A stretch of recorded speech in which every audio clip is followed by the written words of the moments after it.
I will just say that what works in mice and personally in humans is intermittent fasting. The only way, if we take mice on the soybean oil diet and switch them to a low-fat diet, mice, low-fat chow, and so there's no cheating allowed because the mice can only eat what we give them, they do not lose any weight. Wow. So they retain the weight that the soybean oil diet gave them, even though they go off of it. Yeah. And that's pretty evocative of an experience that many people who struggle to lose weight have. They say, I changed my diet. They say, I've changed my lifestyle. And yet they can't really seem to lose as much as they want to. Mm. Being made in the process of eating the soybean diet, if they are still present in your tissues, in your fat tissue, in your liver tissue, and you can't get rid of them just by switching to another diet. With intermittent fasting, you can actually lose the body weight. But in humans, that's not really realistic.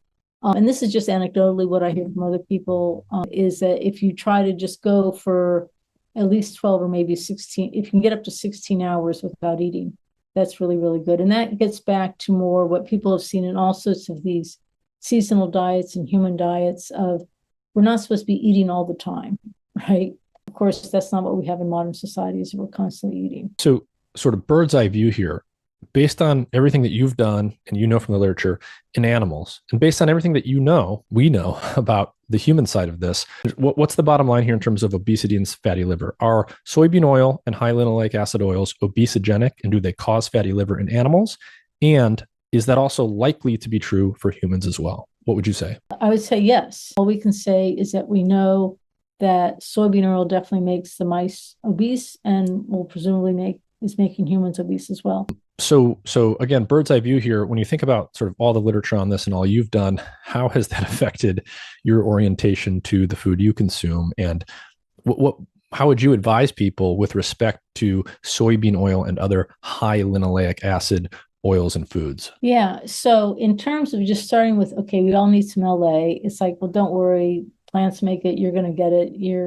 Unless you're fasting for days or weeks on end, you don't really have to worry about that. But it's important so we want to know, how can you lose weight without having to go to some expensive drug that can also have very nasty side effects? The best thing that I've seen just in the literature as well as just out there in the press is really some sort of intermittent fasting regime. And you don't have to actually buy something. I heard a millennial once saying that, they bought a fasting diet regime. I go, why do you have to buy a fasting diet regime? Fasting is that you don't eat, right? There's nothing to buy. It's like super cheap. It's the cheapest thing to do is you just don't eat, right? So paying attention to the time of the day that you eat is really important, as well as the amounts and obviously what you're eating as well. So you can control, you control what you control.